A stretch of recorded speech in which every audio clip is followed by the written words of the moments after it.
Est-ce que je dois lire le Bhagavatam? Pas forcément. Ok.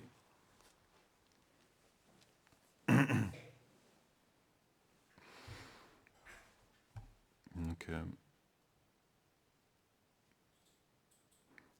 j'ai pensé à quelque chose qui est certaines paroles de Bhaktivinoda Thakur. La Bhaktivinoda Thakur a écrit beaucoup de très belles choses au sujet du Seigneur Shiva dans Navadvipdam Mahatmya.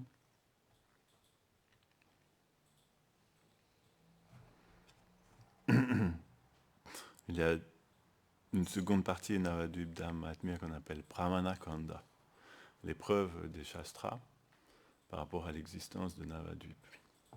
Et là, il cite beaucoup de discussions entre le Seigneur Shiva et son épouse Parvati au sujet du Seigneur Gauranga.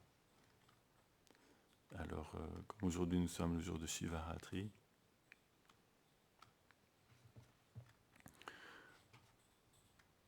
je me suis dit que c'était de bon augure d'entendre les paroles de Shiva. Il y a Vami et il y a Vapu. Après, nous allons baigner le corps de Shiva. C'est adorer le corps d'un Vaishnava et aussi écouter les paroles d'un Vaishnava.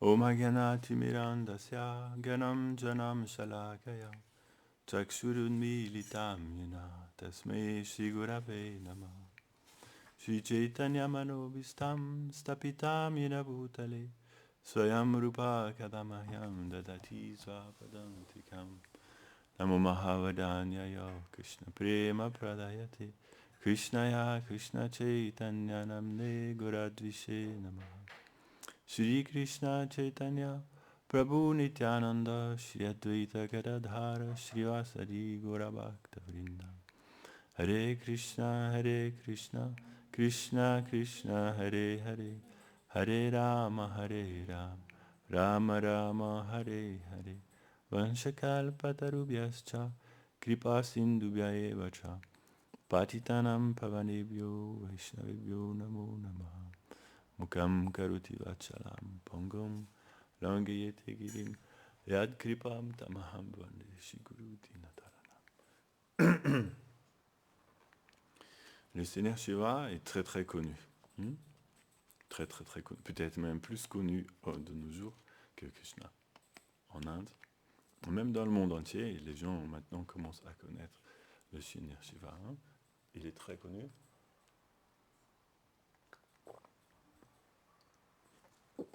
Mais en fait, il est inconnu. Parce que très peu de personnes connaissent vraiment le Seigneur Shiva. La plupart des gens connaissent le Seigneur Shiva, ils connaissent son nom, et ils ont une conception soit incomplète, soit imparfaite, soit même des fois complètement erronée de qui est le Seigneur Shiva. Une très, très mauvaise compréhension dans le monde d'aujourd'hui sur l'identité et sur la personnalité du Seigneur Shiva. Et les gens en ont fait des tas de choses, mais pas tout à fait ce qu'il est véritablement. Ouais, parce que c'est une personnalité aussi ambiguë, Shiva, à comprendre. Très difficile à comprendre parce qu'il joue plein de rôles à la fois et il a plein de différents aspects.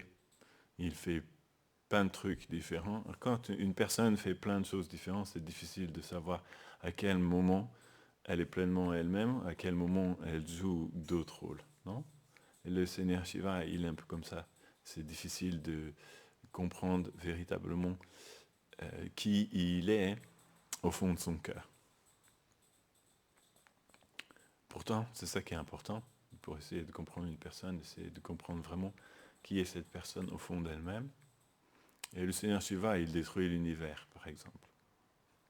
Ça, c'est très secondaire, je dirais même tertiaire ou quaternaire pour Shiva, bien que ce soit quand même un événement assez notoire, la destruction de l'univers.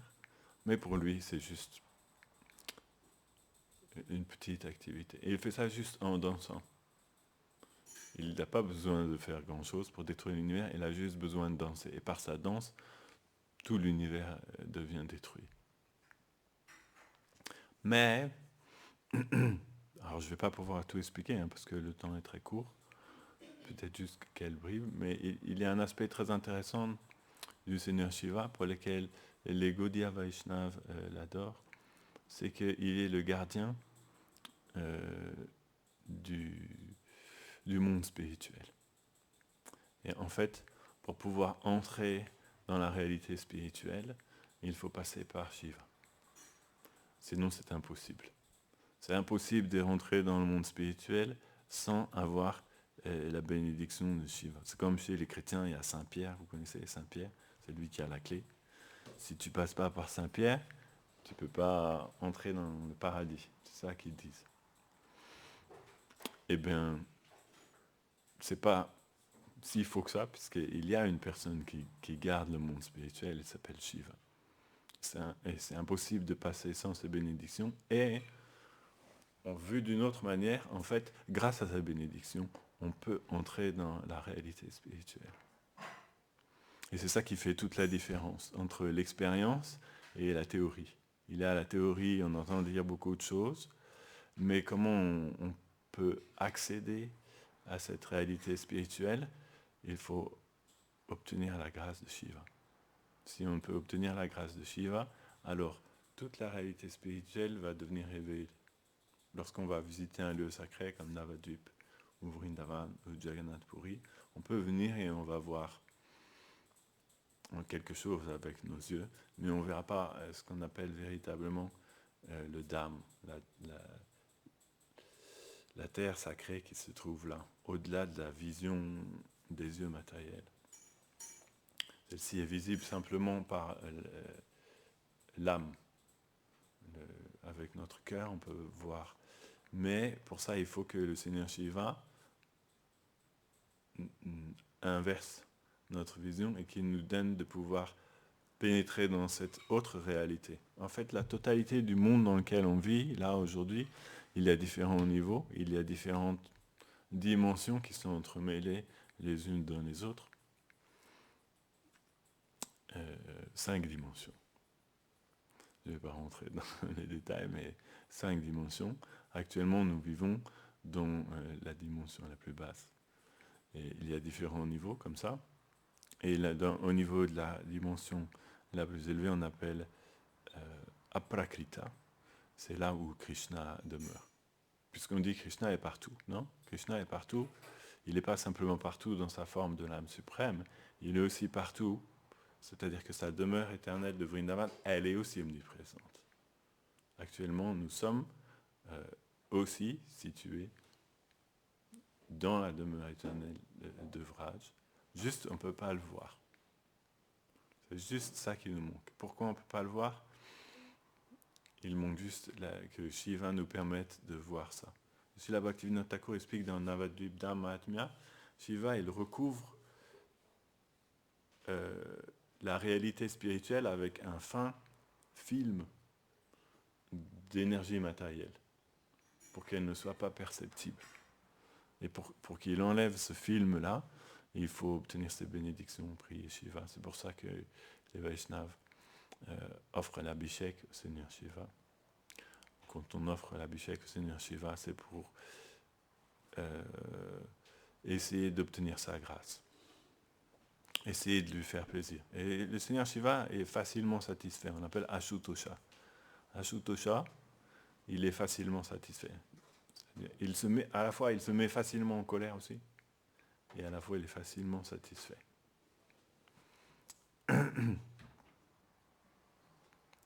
Donc, c'est très intéressant d'approcher cet aspect de Shiva, toujours demander quelqu'un qui est sincère dans son chemin spirituel. Chaque jour, il offrira des prières à Shiva pour lui demander ses bénédictions, de pouvoir voir. Même ce livre de Navadvip Mahatmya, Bhaktivinoda Thakur finit en disant ça. Il dit: Ô Vrida Shiva, toi qui es le protecteur de la terre sacrée de Navadvip, s'il te plaît, sois compassionné envers moi et fais que le Dham transcendantal soit révélé à mes yeux. Même Bhaktivinoda Thakur prie le Seigneur Shiva de pouvoir entrer à Navadvip Dham. Et on voit que dans un autre livre que Bhaktivinoda Thakur a écrit, qui s'appelle Navadvip Bhavataranga, où il décrit son propre pèlerinage sur la terre de Navadvip et tout ce qu'il voit, toutes les réalisations qu'il perçoit, toute la réalité spirituelle dans laquelle il est transporté au moment de son pèlerinage. Et à un moment donné, il arrive à Ishodhyan, et là, il voit le temple, il va visiter le temple de Shiva. Et il offre des prières à Shiva, demandant à Shiva sa bénédiction de pouvoir voir la terre spirituelle de Navadvip. Et ensuite, Bhaktivinoda Thakur repart, et après avoir fait quelques pas, en sortant du temple de Shiva, il s'écroule par terre. Il s'écroule par terre, et là, il se retrouve à Vraj. Par la bénédiction de Shiva, il a répondu à ses prières, et là, Bhaktivinoda Thakur se retrouve à Vraj, dans sa forme éternelle, et ensuite il explique tout ce qui lui arrive à ce moment-là. Donc, là, la bénédiction de Shiva, il l'a eu direct, Bhaktivinoda Thakur. Et là, on peut voir par l'expérience de Bhaktivinoda quelle est la puissance réelle des bénédictions de Shiva. C'est très, très merveilleux. Vous voulez que je vous lise ça? Je vais vous le lire juste. C'est intéressant parce qu'on en parle et...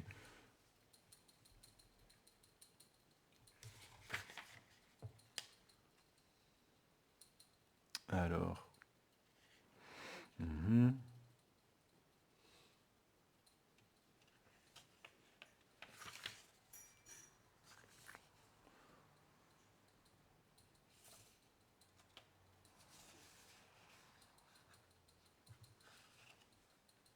Voilà.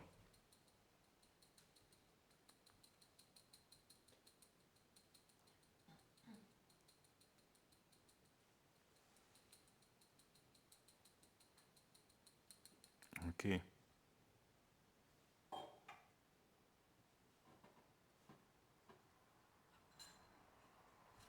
Après avoir pris...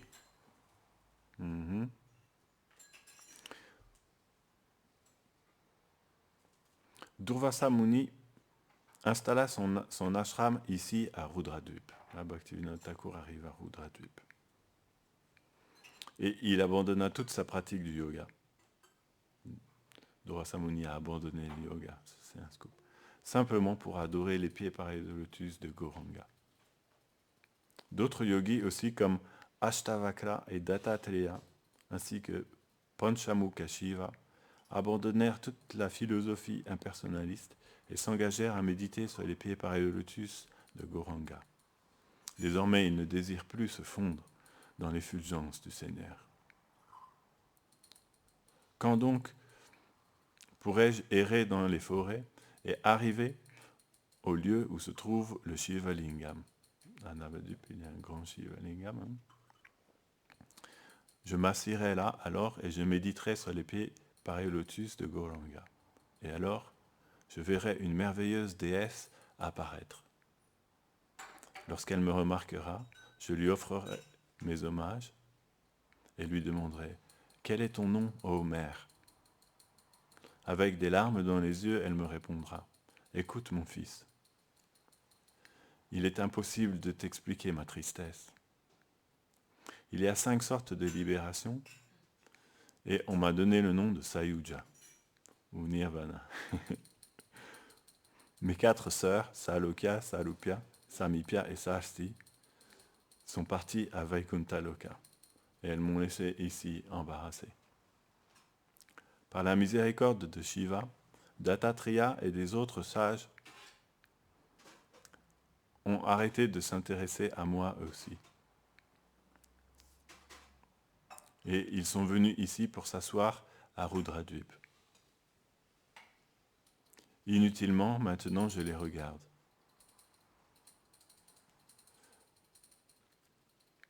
Gauranga a libéré tout le monde, mais il ne va pas offrir sa miséricorde à moi.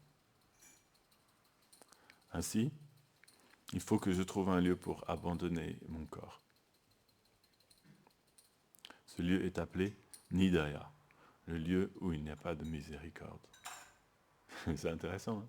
Sayuja Devi, la déesse de la libération impersonnelle. Elle était trop triste parce qu'elle s'est rendue compte qu'elle avait un très mauvais rôle à jouer. En entendant son nom, Sayuja, mon cœur tremblera comme si j'avais peur de la sorcière Putana.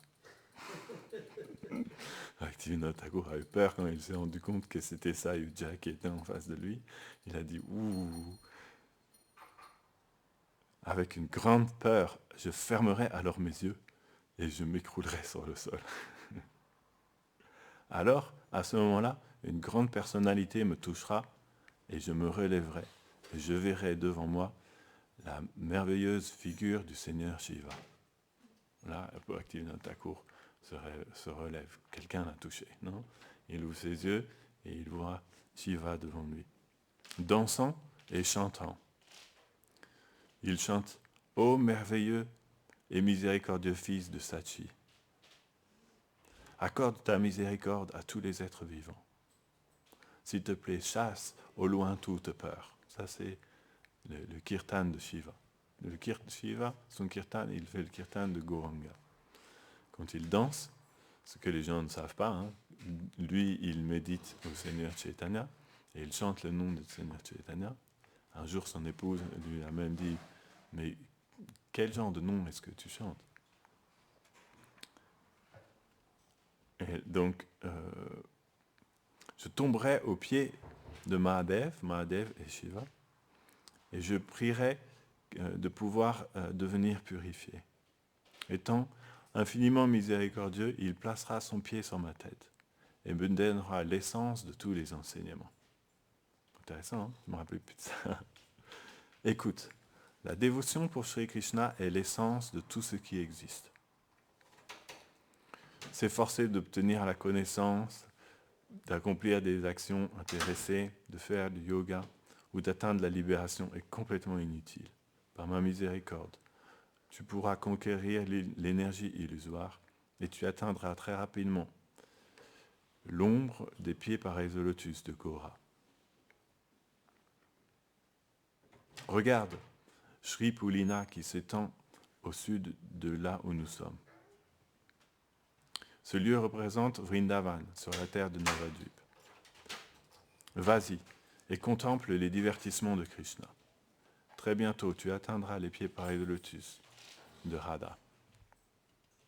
Après m'avoir donné ces instructions, Shiva disparaîtra. Je m'inclinerai alors et je continuerai dans la direction qu'il m'a indiquée, sans pouvoir m'arrêter de pleurer. C'est beau le parikram de Bhaktivinoda. Contemplant alors de mes yeux Pulina pendant quelques instants, je tomberai ensuite inconscient sur la sol, ma voix s'étranglera et je ne pourrai plus rien dire. À ce moment-là, Bhaktivinoda Thakur se trouve transporté à Vraj. Je ne vais pas, parce que là, ça continue pour des pages et des pages, mais on voit que par la bénédiction du Seigneur Shiva, quand même assez rapidement, il a dû faire peut-être quelques centaines de mètres et aussitôt il est tombé inconscient sur le sol et il s'est fait transporter à Vraj. C'est comme ça que Shiva garde le Dham et qu'il révèle aussi le Dham à ceux qui l'approchent sincèrement. On voit, Bhaktivinoda Thakur a été très sincère dans son approche de Shiva. Hein. Il est tombé aux pieds de Shiva. Et il a demandé ses bénédictions. Et donc c'est un des aspects de Shiva. Il révèle le Dham. C'est très intéressant pour nous puisque ultimement, tous les êtres vivants sont faits pour retourner dans le royaume éternel de Krishna. Et on devra passer par cette bénédiction du Seigneur Shiva. Donc, autant commencer dès aujourd'hui, et dès demain aussi, et dès après-demain aussi. En fait, il est à Shivaratri tous les mois, vous savez. Il est à Shivaratri tous les mois, le 13e ou 14e jour de la lune sombre. Mais aujourd'hui, on appelle Ma Shivaratri. Parmi tous les comme il y a tous les mois, ça fait 12 par an. Hein.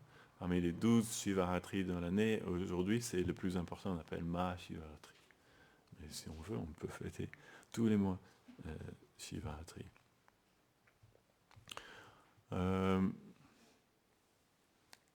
Quelques paroles du Seigneur Shiva, s'il nous reste encore un peu de temps. Srila Bhaktivinoda Thakur écrit « Pour le plaisir des êtres intelligents, je vais présenter ce que le Seigneur Shiva a décrit il y a très très longtemps à son épouse Parvati dans l'Ananta Samhita. Un jour, Parvati demanda à Shiva « Qui est Krishna Chaitanya? Quelles sont ses caractéristiques de bon augure? Qu'est-ce que l'Ananta Samhita et comment et par qui a-t-elle été révélée? Je t'ai entendu chanter différents noms de Vishnu, mais je n'avais jamais entendu auparavant ces deux noms, Gauranga et Krishna Chaitanya. » Donc Parvati a vu son époux qui chantait Gauranga, le Seigneur Shiva chantait Gauranga, et Krishna Chaitanya. Elle est devenue curieuse. Elle lui dit, qui est cette personne? Ô Seigneur de ma vie, s'il te plaît, dis-moi pourquoi est-ce que tu chantes à si haute voix ces noms qui ont l'air emplis de bon augure. Explique-moi aussi cette Samhita qui contient la glorification du Seigneur Chaitanya. Sri Mahadev lui répondit, Mahadev et Shiva. Ô Parvati, fille de l'Himalaya, tu es très fortunée. Le Seigneur Vishnu te glorifie comme étant égal à Sri Radha. Tu as abandonné ton corps et ton esprit à Sri Krishna. Ainsi, ma bien-aimée, tu as la qualification pour entendre parler de Sri Krishna Chaitanya. Car seuls ceux qui ont de la dévotion pour Radha et Krishna sont qualifiés pour entendre parler de Sri Chaitanya. Ceux qui n'ont pas de dévotion ne sont pas qualifiés. Krishna Chaitanya est le Seigneur de tous les mondes, de qui tout émane. Il est le Paramatma et tout se fond en lui au moment de la destruction universelle. Ceux qui connaissent les Védas l'appellent le Brahman, alors que d'autres disent qu'il est la personne originelle. Certaines disent qu'il est le Seigneur unique de l'univers et d'autres le voient comme la personne suprême. Ô Maheshwari, cette personne suprême, la personne suprême, Sri Krishna lui-même, qui est la vie de Sri Radharani et le Seigneur de l'univers, est apparu au moment de la création sous la forme de Gora. Parce qu'il est apparu à ce moment-là, les sages l'appellent Krishna Chaitanya.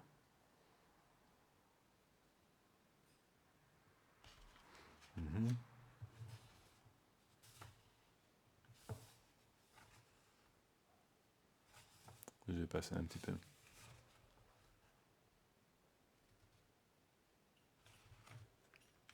Parce que là, il part un peu dans l'aspect un petit peu védique de l'explication.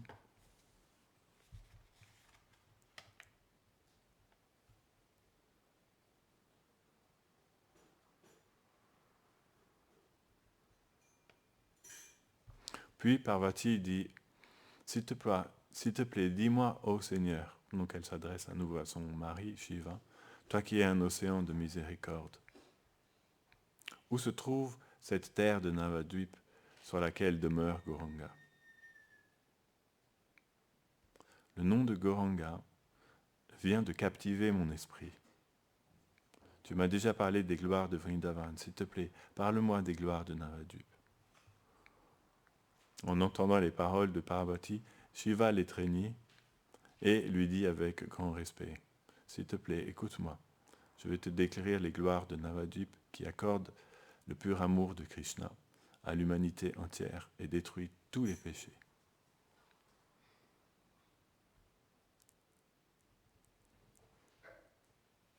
Tout comme Radha et Krishna accomplissent leur divertissement à Vrindavan. Je peux m'arrêter quand vous voulez. Le Seigneur Mahaprabhu accomplit ses divertissements à Navadvip. Une personne peut errer sur toute la terre, et visiter des milliers de lieux sacrés. Mais si elle ne voit pas Navadup, elle ne pourra jamais atteindre Radha et Krishna.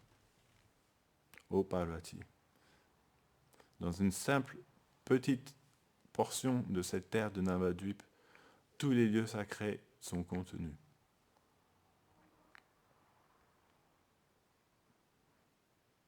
Tous les résultats qu'une personne peut avoir en faisant des milliers de yagas sont obtenus. Comment il dit ça? Simplement en se souvenant de cette terre de Navadup.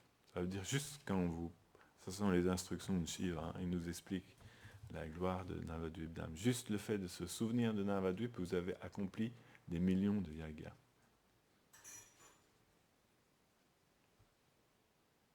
Que peut-on nous dire? Que pouvons-nous dire alors du fait de voir Navadup? Ô Parvati, même les êtres les plus pécheurs, si même les êtres les plus pécheurs se souviennent de Navadup une seule fois, ils deviennent des dévots. Jour après jour, leur dévotion grandira. La terre deviendra purifiée par la poussière de leurs pieds, pareil au lotus. Parce qu'ils se sont souvenus juste une seule fois de la terre de Navadup. Intéressant, hein? Le Seigneur Shiva a beaucoup de foi en Gauranga et en Navadup Dham.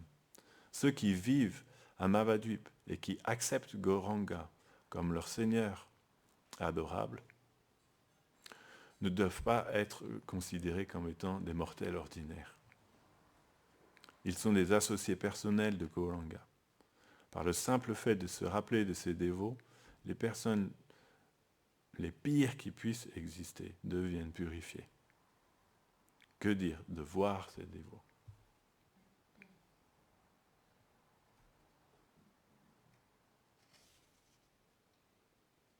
Je continue? On fait Abhishek? Ok. Donc c'était quelques bribes des paroles du Seigneur Shiva. Un petit peu plus loin, le Seigneur Shiva explique les gloires du Prashadam aussi, de Gauranga. C'est très très intéressant. Donc c'est ça, hein. On pourrait parler pendant des heures et des heures sur Shiva, mais rien ne vaut de mieux que prendre l'opportunité aussi de le servir personnellement. Et s'il peut nous transmettre cette foi profonde pour le nom de Gauranga et la terre de Gauranga, alors nous serons certainement bénis par les instructions de Shiva. Jai.